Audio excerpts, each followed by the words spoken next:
तो दोस्तों नमस्कार, स्वागत है आपका अपने channel study with Pradeep EGS में। दोस्तों मैं क्षमा चाहूँगा, कल मैं वीडियो अपलोड नहीं कर पाया क्योंकि कल मेरा बहुत ही महत्वपूर्ण काम पड़ गया था जिस कारण मैं वीडियो अपलोड नहीं कर पाया। तो सभी अभ्यर्थियों के लिए खुशखबरी है। उत्तराखंड लोक सेवा आयोग ने उत्तराखंड वन विभाग के अंतर्गत वन आरक्षी परीक्षा 2022 के लिए नोटिफिकेशन जारी कर दिया है। विज्ञापन प्रकाशन की जो तिथि है वो है 21 अक्टूबर 2022 और ऑनलाइन आवेदन पत्र भरने की अंतिम तिथि है 11 नवंबर 2022 रात 12 बजे तक आप इस फॉर्म को फिल कर सकते हैं। दोस्तों उत्तराखंड लोक सेवा आयोग ने उत्तराखंड वन विभाग के अंतर्गत वन आरक्षी परीक्षा 2022 के लिए विज्ञापन संख्या और विज्ञापन जारी कर दिया है।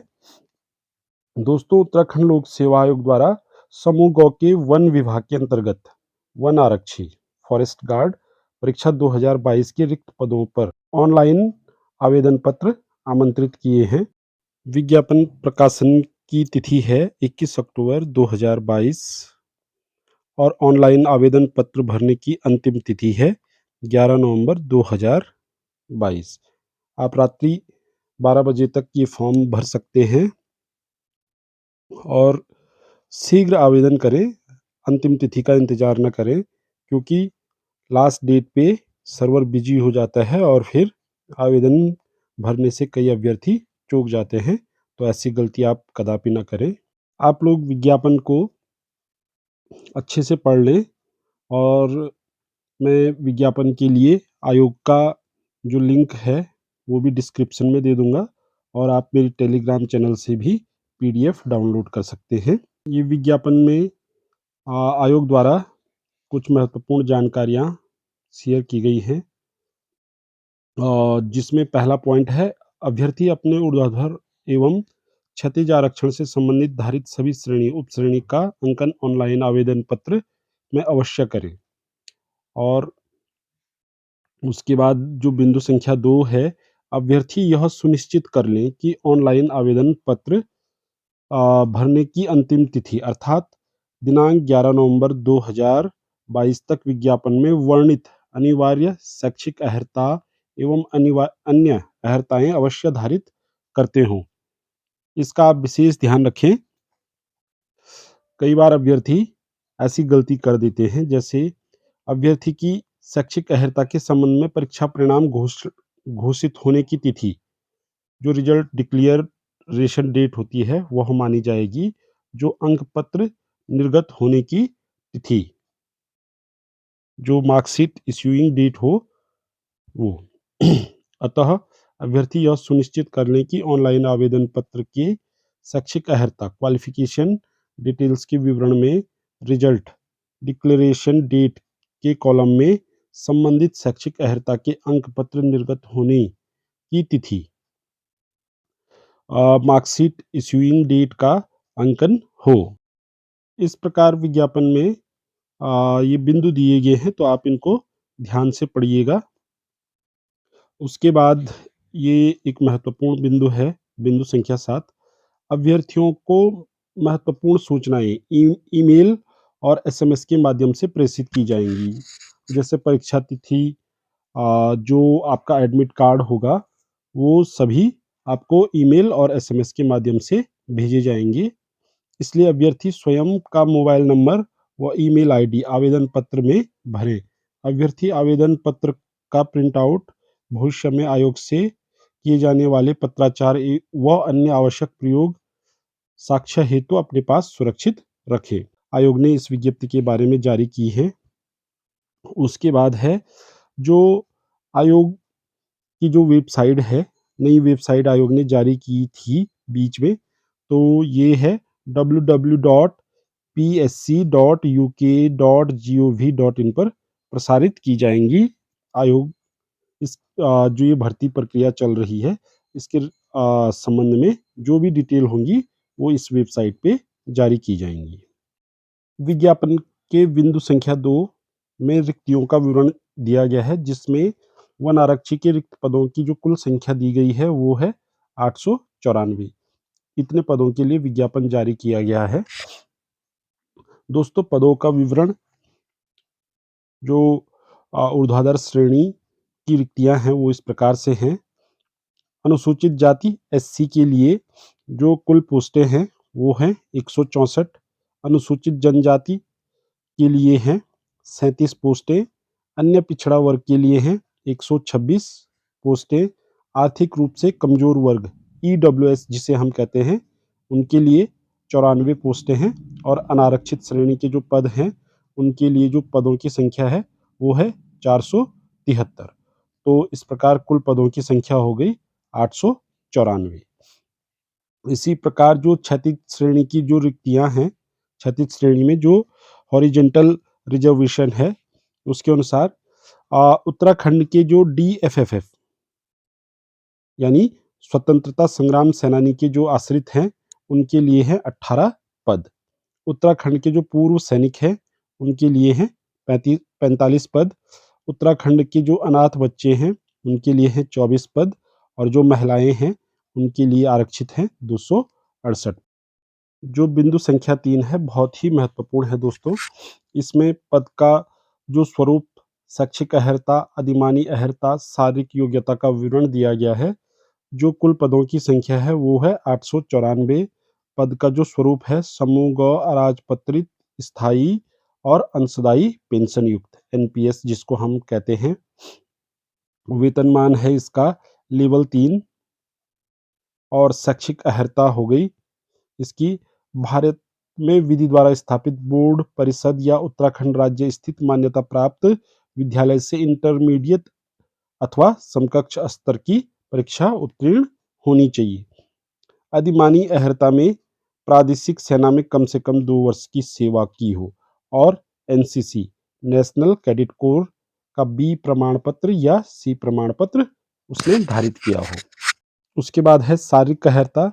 शारीरिक अर्हता में जो पुरुष हैं उनकी जो ऊंचाई होनी चाहिए वो होनी चाहिए 163 सेंटीमीटर। और जो सीधा फुलाने पर 5 सेंटीमीटर का उनका विस्तार होना चाहिए। ये सिर्फ पुरुषों के लिए है। जो महिलाएं हैं, महिलाओं के लिए जो हाइट है वो होनी चाहिए 150 सेंटीमीटर, 150 सेंटीमीटर उनकी। और यहाँ पे स्पष्ट कर दिया गया है, जो कि मैंने ऊपर आपको बता ही दिया है वैसे, जो सीने की माप महिला अभ्यर्थियों के लिए लागू नहीं होगी। ये सिर्फ होगी जो पुरुष अभ्यर्थी हैं उनके लिए ही लागू होगी। ये मैं आपको पहले भी बता चुका हूँ। उसके बाद है परंतु यह कि ये हाइट के बारे में है। परंतु यह कि अनुसूचित जनजातियों और गोरखा, नेपाली, असमी, लद्दाखी, सिक्किमी, भूटानी, गढ़वाली, कुमाऊनी, नागा, अरुणाचल प्रदेश, लाहौल स्पीति एवं जो मेघालयी अभ्यर्थियों की दशा में न्यूनतम जो ऊंचाई का मानक है वो निम्न प्रकार से है। जो पुरुष हैं उनकी हाइट क्या होनी चाहिए, 152 होनी चाहिए। और जो महिला अभ्यर्थी हैं उनकी हाइट 145 होनी चाहिए। ये है। तो इस प्रकार से आप देख लीजिए, जो उत्तराखंड से संबंधित अभ्यर्थी हैं 163 है तो अच्छी बात है। लेकिन 152 सेंटीमीटर, 152 सेंटीमीटर अगर किसी की हाइट है तो वो भी इसके लिए एलिजिबल है। यहाँ पे ध्यान दीजिएगा दोस्तों, जो उत्तराखंड के जो पुरुष अभ्यर्थी हैं उनकी कम से कम जो हाइट होनी चाहिए वो होनी चाहिए 152 सेंटीमीटर। ठीक है।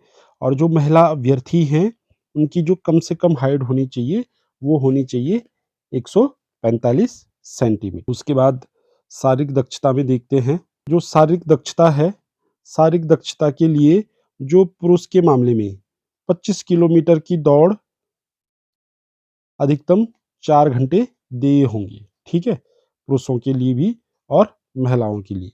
महिलाओं को जो दौड़ करनी है पूरी वो करनी है 14 किलोमीटर की दौड़ उनको पूरी करनी है। पुरुषों को 25 किलोमीटर की दौड़ 4 घंटे में पूरी करनी है और महिलाओं को 14 किलोमीटर की दौड़ 4 घंटे में पूरी करनी है। समय वही है, लेकिन सिर्फ जो दूरी है, जो दौड़ की दूरी है वो पुरुषों के लिए 25 किलोमीटर और महिलाओं के लिए 14 किलोमीटर। उसके बाद आयु सीमा। आयु जो सीमा है न्यूनतम 18 वर्ष और अधिकतम 28 वर्ष निर्धारित की गई है, और जो आयु की गणना की जाएगी वो 1 जुलाई 2022 को की जाएगी। 1 जुलाई 2022 तक अभ्यर्थी की न्यूनतम जो आयु है वो 18 वर्ष पूर्ण होनी चाहिए और 28 वर्ष से कम होनी चाहिए। 28 वर्ष से ज़्यादा नहीं होनी चाहिए। इसका निर्धारण 1 जुलाई 2022 तक 1 जुलाई 2022 को किया जाएगा। तो आप लोग पहले यह सुनिश्चित कर लें कि जो हमारी एज है वो 1 जुलाई 2022 को कितनी हो रही है। अगला, अधिकतम आयु सीमा में छूट। तो दोस्तों, जो अधिकतम आयु सीमा में छूट है वो विभिन्न श्रेणियों और उप श्रेणियों हेतु जो शासन द्वारा समय समय पर जो आ, आदेश जारी किए गए हैं, शासनादेश जारी किए गए हैं, तो वो है अधिकतम 5 वर्ष की छूट क्या है उनको अनुमन्य होगी। दोस्तों, बिंदु संख्या 6 रिजर्वेशन से संबंधित है।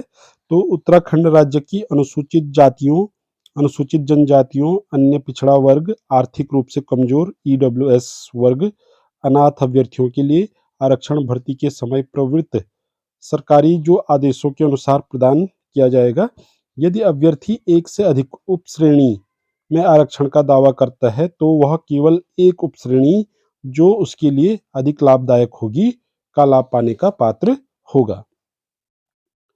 इसके बाद जो महत्वपूर्ण जानकारी ओबीसी के लिए है वो ये है, शासनादेश संख्या जो ये यहाँ पे ये दी गई है, दिनांक 26/2/2016 द्वारा अन्य पिछड़ा वर्ग जो ओबीसी वर्ग है, प्रमाण पत्र की जो वैधता होगी निर्गत होने की तिथि से 3 वर्ष की अवधि तक उसकी क्या होती है, वैलिडिटी होती है। तो आप अपने प्रमाण पत्र को जांच लें और उसके अनुसार आप जो आपकी कैटेगरी है उसमें आवेदन करें।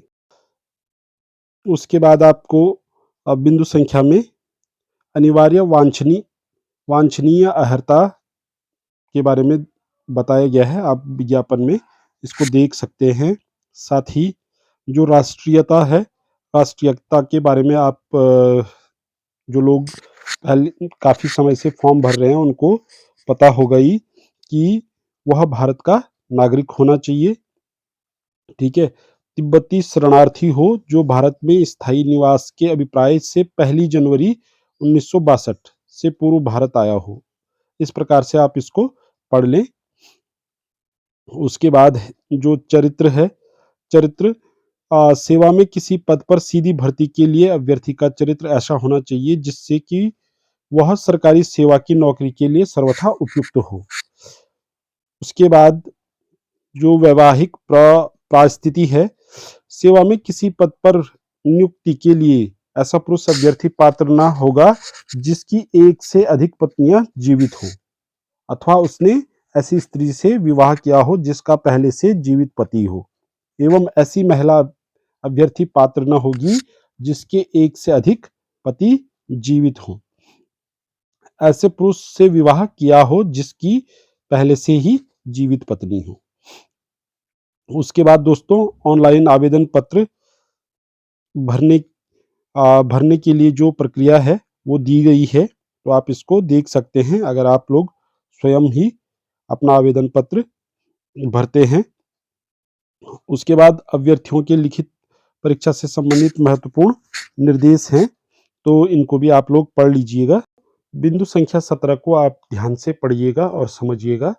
इसमें ये बताया गया है कि जो आपकी लिखित परीक्षा वस्तुनिष्ठ प्रकार की होगी उसमें जो प्राप्त अंकों के आधार पर दुगने अभ्यर्थियों को क्या किया जाएगा, सफल घोषित किया जाएगा। यानी आपके जैसे 894 पद हैं तो लगभग 1800 अभ्यर्थियों को क्या किया जाएगा, सफल घोषित किया जाएगा शारीरिक परीक्षा हेतु। जब वो शारीरिक परीक्षा में सफल होंगे तो सफल होने के बाद ही क्या होगा, जो आपकी लिखित परीक्षा होगी और शारीरिक परीक्षा में जो सफल हुए अभ्यर्थी हैं नियमानुसार उनकी क्या होगी, जो आरक्षण या अन्य चीज़ें हैं उसके आधार पर उनका रिजल्ट घोषित किया जाएगा, जो कि आयोग की वेबसाइट www.psc.uk.gov इन पर प्रदर्शित की जाएगी, और जो हमारे समाचार पत्र हैं उनके माध्यम से भी ये रिजल्ट प्रकाशित किया जाएगा। यहाँ पे आयोग ने जो परीक्षा केंद्र हैं उनके कोड जारी किए हैं, जैसे अल्मोड़ा का 1 है, रानीखेत का 2 है, बागेश्वर का 3, चंपावत का 4, पिथौरागढ़ का 5, नैनीताल का 6, हल्द्वानी का 7, रुद्रपुर 8। इस प्रकार से ये आयोग ने जो परीक्षा केंद्र हैं उनके कोड जारी किए गए हैं। तो आप अपनी सुविधा अनुसार अपने परीक्षा केंद्र का चुनाव करें, ये आप विशेष ध्यान रखें, जिससे कि आपको परीक्षा के समय में ज़्यादा दिक्कत ना हो। उसके बाद जो उत्तराखंड वन विभाग के अंतर्गत वन आरक्षी परीक्षा 2022 का पाठ्यक्रम है वो जारी किया गया है, वो भी आपको आयोग की वेबसाइट पे मिल जाएगा। उसका लिंक भी मैं आपको डिस्क्रिप्शन में दे दूंगा, और साथ ही आप मेरे टेलीग्राम चैनल से भी सिलेबस को डाउनलोड कर सकते हैं, और टेलीग्राम का लिंक मैं आपको डिस्क्रिप्शन में दे दूंगा। ये कुछ प्रमाण पत्र का फॉर्मेट आयोग द्वारा जारी किया गया है। तो जिन अभ्यर्थियों को इन प्रमाण पत्रों की आवश्यकता होगी तो वो अपने प्रमाण पत्रों को जांच लें। उसके बाद सबसे महत्वपूर्ण, जिसका कि कई बार अभ्यर्थी ध्यान नहीं रख पाते हैं, जो आयोग ने दिया है हमको। दोस्तों, प्रशिष्ट 4 में वन विभाग के अंतर्गत वन आरक्षी परीक्षा 2022 की लिखित परीक्षा जो कि वास्तुनिष्ठ प्रकार की होगी, उसके लिए न्यूनतम अहर्कारी अंक दिए हैं, जो इस प्रकार से हैं, आप देख लीजिएगा। ये बहुत ही महत्वपूर्ण है, इनका आपको ध्यान रखना है। जो जिस श्रेणी में आता है उसको अपनी श्रेणी के अनुसार इतने अंक लाने आवश्यक हैं। जो अनारक्षित श्रेणी, जो जनरल श्रेणी में है जो अभ्यर्थी, उनको 45% अंक लाने जरूरी हैं।